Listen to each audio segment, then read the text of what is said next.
yakomyewo nate mundo olupembayo omukatandika kako okusatu interview ya ndoliku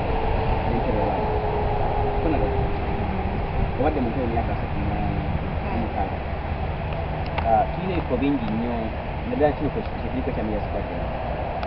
ekifo ekyamazima nga tayimeka kubeeramu naye nga eyakikola ntandika lwaki omwana kabuye era alina ebiruubirirwa bingi abantu bagira omulemu naye saawa eno newekummulira weewuunya waliwo na bintu bikosa nga nteekateeka ki byolina ku bikonga bino ebyakolebwa bya municipal council egenda okwangaite okuba nga bisobola okubeera nga byakumotinga abantu nga byaggaliramu. Ndi musanyufu nnyo Saamu okumbuuza ekibuuzo ekyo nti nga we nkugambye nti nabata 100% am a leader owa community era ensonga lwaki nabata Joyce ali independent naye dependable nti nabata mu mpeereza yange yeesigamizza nnyo ku bantu basaamu ne bannantebe bonna era mbasaba akalulu kabannantebe bonna ewatali kusosola mu kibiina nti enkulaakulana ya ntebe ffenna etugasiza wamu nga tetuwekoonye mu kkala ekkuba ebbi we bakuba mu kinnya buli omu akigwamu w'otuuka mu ddwaliro n'obulwayo eddagala wenna likwatako nti Saamu anaaba ne ssente nga wakateni n'oli ng'alina ssente ono ajja ggulako ono n'oliko ono nabata ali independent nti public toilets ne public places nti w'otunuulira community yaffe tujja kusookera ndowooza ku bifo bye twakula tuwugiramu nganda ebiti bikyaliyo egyo ebiri ennyanja weeri n'ebifo ebyo weebiri naye nti leero omuntu abujonga nti obyaccessinga ebimu biri accessible ku muntu ayeesobola nti bw'otuulawo ogulayo etipa ya soda n'ofuna ku mazzi amalungi naye ekyomukisa omulungi ekitubulu wakyali wabwereewo nti ebifo ebyo mu butuufu tubuliramu ddala ekigambo public nga bwe kirina okuba nja kusookera ku children's park kuba centreza twazanyiranga nnyo ku children's park nti leero teri public toilet come to Mayor's Garden tewali public toilet nti naye omuntu azze entebe ayagala okuwumulirako ku Mayor's Garden lwaki anaasangako kufulu twetaaga gisasulira toilet yonsibe ziriko kufulu naye mu kiseera ekimu oba ekirala Mayor's Garden naye osangako kufulu ku geeti emu ekyo kye njagala okumanya nti wennaaba mu parliament njagala kimanya nti kinkakatako okulondoola oversight mulimu gwa mbaka parliament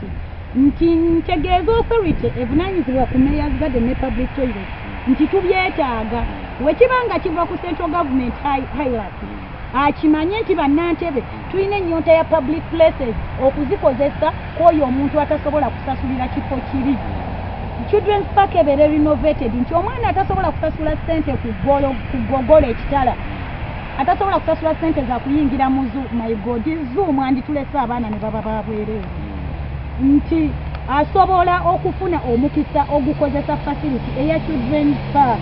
nti waliwo ebyesibo wo tewali geeti naye ate omwana waba ayagala okugenda okweyamba alage wakuba yazze n'omuzadde mbeegayirira ebifo ebyo ku kisanja kya Nabata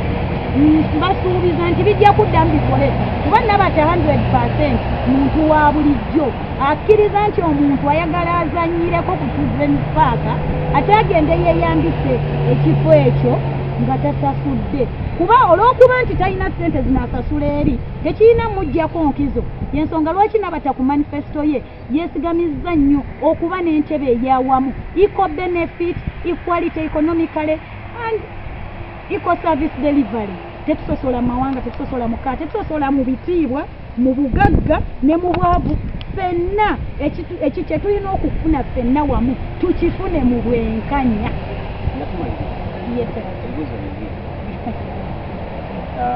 ekisooka kibiina kya byobufuzi singa honorable Nabata wandiyagadde okubanga munnabyafuzi ayipatiro kibiina kya byobufuzi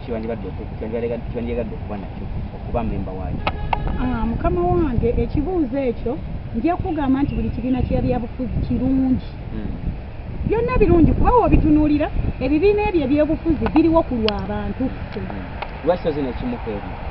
naye ekiŋŋaanya okujja n'ebibiina ebyo ebyobufuzi ekimu ku byo nti baabyonoona be tuzze nga tulonda batya nti omuntu nga ye ebikolwa bye ate ffe tukomekkereza tubigase ku kibiina kya byabufuzi. Era njagala abalonzi bonna abanaalaba kiriipu eno nga tetunnasalawo nti tulonda kibiina gundi, tusooke kulonda mutima gwa muntu.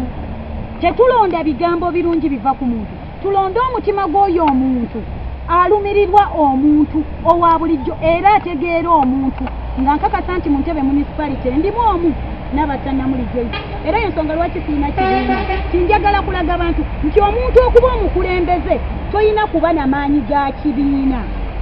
oyina kuba na maanyi g'abantu b'ogenda kulembera. Nabatta njagala kulembera abantu ba Ntebe nga MP, saagala kulembera kibiina kya byabufuzi mu Parliament. Kuba ngenda kukiikirira abantu ba Ntebe si kibiina kya byabufuzi. Njagala tulonde muntu agenda kulembera abantu ba Ntebe mu Parliament, so saagenda okulembera ekibiina ky'ebyobufuzi mu Parliament. Mulanga kigendezo mukeera nate wagira ndi mubasaba akazi bonje kubanga mulanga kyegisomerera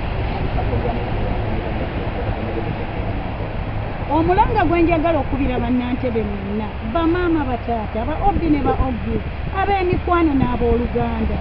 bannaddiini mwenna, n'abatannamuli Joyce, kyekyokuddamu kya Ntebe. Akabonero ssaawa, nkakasa nti ye ssaawa okuyitibwa kwa Ntebe okuddamu okuyititimuka kutuuse nga kuyita mu n'abatannamuli Joyce. Mbasaba akalulu ab'emikwano n'obuwombeefu obungi n'ekitiibwa ekingi, yenze omwana owammwe gwe mwekuliza, mukwano gwammwe gwe mukuze naye, muganda wammwe atagenda bbajuza, atagenda kuleetera muntu wa Ntebe kweraba nga atali kitundutundu kya munnantebe oba munnayuganda. Lwa Katonda n'ensi yange mbeebaziza nnyo, mwebale nnyo, mwebalire ddala okussa obwesigwa munze omuwala omukyala omukakkamu atalina kyennina, naye nga nina obuweereza n'okwagala Katonda ne bannantebe n'okuyaayaanira Ntebe eya buli muntu era ey'awamu. Neeyanzize neeyanzige mbundabiranga ddala 2021-2026 ennaku z'omwezi nga 14 January zaafulumye ezinaaba tezikyuse. Akabonero ku memba Parliament Ntebe municipality ssaawa mugatta bantu mukwano gw'abangi. Mbagala nnyo mwenna, akalulu mukatunuze eri n'abatannamuli Joyce omubwa. Tweyanziza nnyo bonna batagenzi oba yekukyalirako ko tunako n'ebigambo ebirungi okuva mu tusabe Mukama jakusobola n'aparliamentation tutuze mu kwagala okukyaza era ndowooza gamu kuba oganeko kubula budde kubanga otugambye eri wasaawa Mukama kukuumira.